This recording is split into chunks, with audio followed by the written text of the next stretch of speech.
नमस्कार साथियों। तो आज है 5 जून 2025। बाजार की सेंटिमेंट आज काफी बढ़िया था।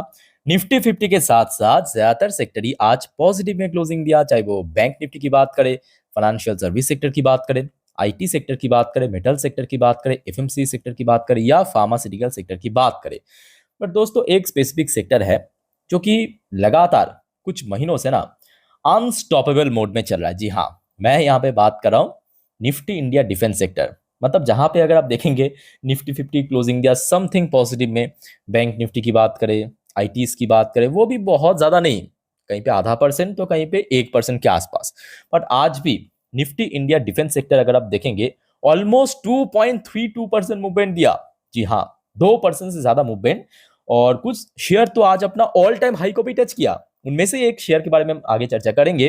तो फिलहाल आप देख लीजिए आज जो निफ्टी इंडिया डिफेंस सेक्टर में कौन सा शेयर कैसा मूवमेंट दिया।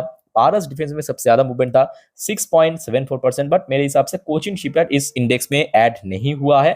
कोचिन शिपयार्ड में आज लगभग 13 से 14% ऊपर क्लोजिंग हुआ। इसके अलावा डेटा पैटर्न्स भी 6.32% ऊपर मूवमेंट किया। डीसीएक्स इंडिया 5.90% ऊपर मूवमेंट किया। इमटा टेक्नोलॉजी 5% से ज्यादा। मैदानी हो गया, एचएल हो गया, वीडीएल हो गया, ज्यादातर आप देख सकते हो कि शेयर्स में बहुत अच्छा मूवमेंट हुआ। एक दो शेयर में थोड़ा सा डिक्लाइन भी हमें देखने को मिला। तो दोस्तों, आज इस वीडियो में हम बात करेंगे एक ऐसे कंपनी की शेयर्स के बारे में जो कि ना केवल अपने सेक्टर मतलब डिफेंस सेक्टर की मार्केट लीडिंग होने के साथ साथ, जी हाँ, निफ्टी 50 की पार्ट भी है, बेल यानी भारत इलेक्ट्रॉनिक्स लिमिटेड। इस कंपनी के बारे में कल रात की 9:45 वाली वीडियो में मैं आपके साथ कुछ न्यूज़ शेयर भी किया था एक ऑर्डर के बारे में। और साथ में आपको मैं ये भी कहा था कि देखिए कंपनी की अंदर पूरा पूरा पोटेंशियल है, ये जल्दी अपना पुराने हाई को ब्रेक करेगा, नया हाई टच करेगा। अगर आप देखेंगे देखिए आज वैसे तो ज्यादातर समय बेल की शेयर फ्लैट ही चल रहा था। बट 3 बजे के आसपास, ध्यान से नोट करना, 3 बजे के आसपास शेयर चल रहा था 390। उसके बाद देखिए सडनली कुछ ऐसा हुआ है कि शेयर सीधा सीधा स्पाइक करके अपना ऑल टाइम हाई को टच किया। जी हाँ, बाजार क्लोज हो जाने के जस्ट 15 मिनट पहले शेयर ने अपना ऑल टाइम हाई टच किया, 394 रुपए 70 पैसे, और लगभग उसी लेवल पे क्लोजिंग भी दे दिया। क्योंकि अपडेट जो है उसी टाइम पे आउट हुआ था ना, जिसका इंपैक्ट आज अच्छे से मार्केट में देखने को नहीं मिला। बट कल दोस्तों पूरा पूरा चांस है शेयर में एक और न्यू हाई टच करने का। अच्छा, कौन सा ऑर्डर, कौन सा न्यूज, क्या अपडेट, आइए थोड़ा सा चर्चा करते हैं। दोस्तों, मैं आपको थोड़ा सा पीछे चल के दिखाना चाहता हूँ। ये है 4 तारीख, मतलब ये स्टडी वाली न्यूज में आपको मैं दिखाया था। शॉर्ट में आप देख लीजिए, जिन्होंने देखा है उनको चलो ठीक है, देख लीजिए। फिर भी अगर आपको नहीं मालूम तो भी आप देख लीजिए। कंपनी को लास्ट डे 4 तारीख को एक ऑर्डर मिला था 537 करोड़ रुपए की। ओके, कितना? 537 करोड़ रुपए, ठीक। कंपनी ने एक्चुअली ये डिस्क्लोज नहीं किया था कि कहाँ से मिला, पार्टी कौन है, या कौन से कंपनी की तरफ से मिला, कौन सी देश की तरफ से मिला। ओके, कंपनी सिर्फ यही मेंशन किया था कि भाई हमें एक ऑर्डर मिला है लगभग 537 करोड़ के आसपास। बट आज की डेट पे अगर आप देखेंगे 3:10 पे, ध्यान से देखना, ये 5 जून, पहला वाला दिखा था 4 जून का, ये आज का 5 जून। बाजार क्लोज होने के जस्ट 20 मिनट पहले 3:10 पे कंपनी ने एक और नोटिस भेजा है। ये नोटिस दोस्तों मैं आपको ओपन करके दिखाऊंगा, बिकॉज जहां से ऑर्डर मिला है इस नोटिस में कंपनी उसको डिस्क्लोज किया है।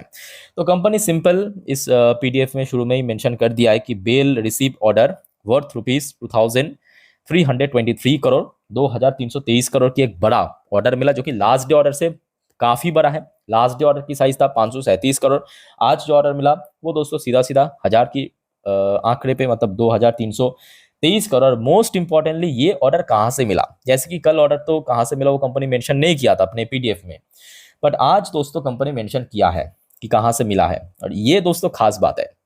यही चीज मैं आपको इस वीडियो की टाइटल में मेंशन भी किया हूं कि देखिए, Navratna defence public sector undertaking यानी Navratna defence PSU Bharat Electronics Limited BEL has receive order from, कहां से मिला, देखिए, एमडीएल मतलब Mazagon Dock Limited, Mumbai and GRC मतलब गार्डन रिच शिप बिल्डर, अच्छा कोलकाता, ठीक है, मतलब ये दोनों है। एक हो गया आपका मझगांव डॉक जो कि मुंबई बेस्ड, ध्यान से समझना, मझगांव डॉक लिमिटेड कहाँ की कंपनी है, मुंबई की कंपनी है। जीआरसी गार्डन रिच ये हमारे घर के पास है कोलकाता की कंपनी है। टोटल वैल्यूड ₹2323 करोड़ की, मतलब कहां से मिला, जीआरसी और एमडीएल की तरफ से मिला है। मतलब ये दोनों कंपनी मिलके ऑर्डर दिया है। किसको दिया है? बेल को दिया है। ओके, अच्छा अब बात है कि क्या सप्लाई करना पड़ेगा या क्या पार्ट पुर्जा देना पड़ेगा। देखिए, तो सप्लाई करना पड़ेगा of base and depot spare for the missile system on Indian naval ship.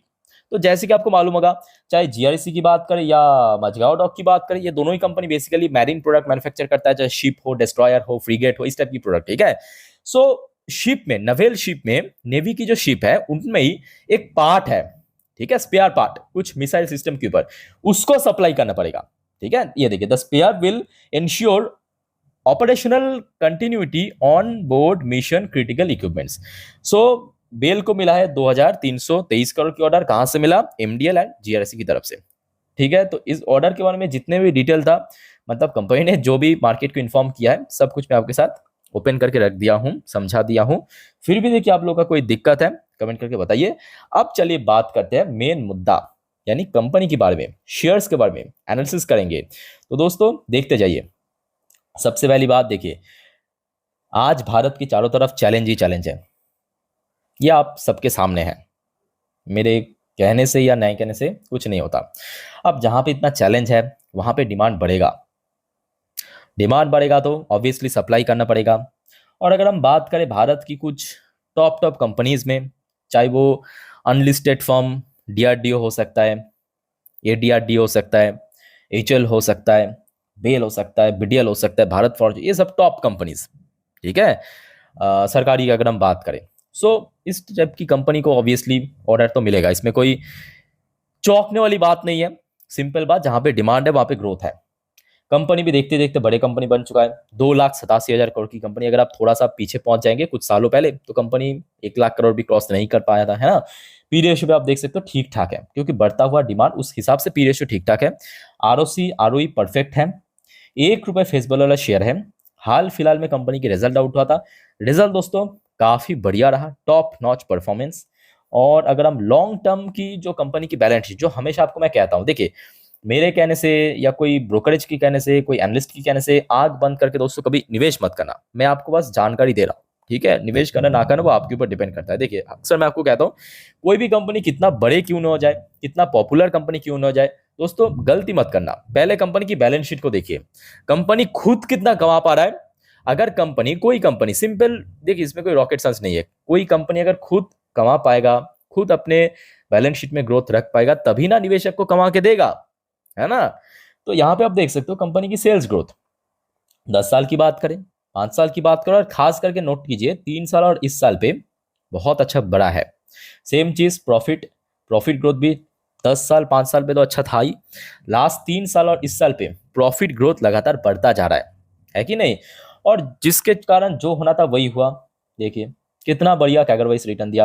अगर शेयर मार्केट में कोई शेयर ना, मैं ऑनेस्टली कह रहा हूँ, बड़े कंपनी अगर 20% 25% कैगर में रिटर्न दे तो बहुत अच्छी कंपनी माना जाता है। मैं नहीं, खुद ऐसा वॉरेन बफेट सर कहता है कि कोई कंपनी अगर 20% के आसपास भी कैगर में रिटर्न देता है तो बहुत अच्छी कंपनी लॉन्ग टर्म में।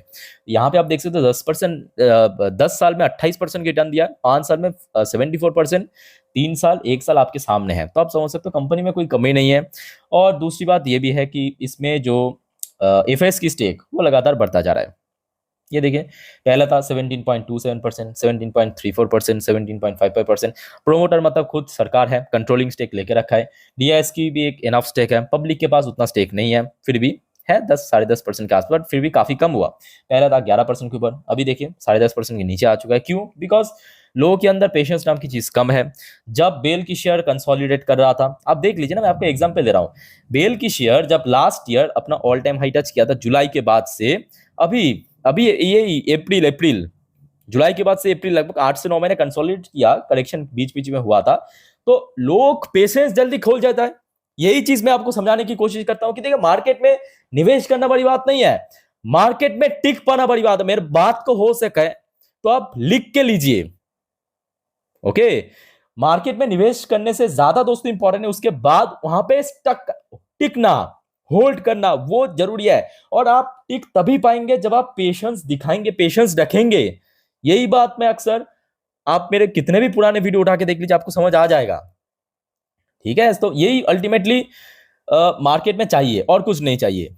वही आया 2 महीने बाद गायब हो गया, बेच के निकल गया, कोई फायदा नहीं है, कोई फायदा नहीं, मार्केट का ना आना ही चाहिए उन टाइप के इन्वेस्टर्स को।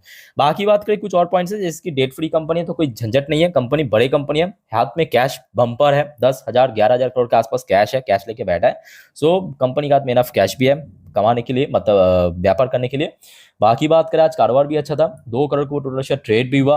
बड़े कंपनी है तो यहाँ पे डिलीवरी काफी अच्छा होता है, 41.12% के आसपास। बाकी मैं इतना ही कहूंगा, देखिए शेयर अपना पीक में चल रहा है, अभी तो ऊपर की तरफ कोई लेवल नहीं है, और नीचे की तरफ जो एक ही लेवल है जो कि रिसेंटली थोड़ा बहुत सपोर्ट मिला था शेयर को, 385 से लेके 390। बस अब कल देखना ये होगा कि क्या शेयर 400 का आंकड़ा क्रॉस कर पाता है या नहीं कर पाता, बस यही कल टेस्ट होगा, ठीक है। बाकी दोस्तों आगे और भी बहुत सारे इंपॉर्टेंट टॉपिक पर हम चर्चा करेंगे, so stay connected with channel, channel को सब्सक्राइब करके रखिए, वीडियो अच्छा लगे तो लाइक करना। मिलता है नेक्स्ट वीडियो में, तब तक के लिए टेक केयर, बाय बाय, जय हिंद।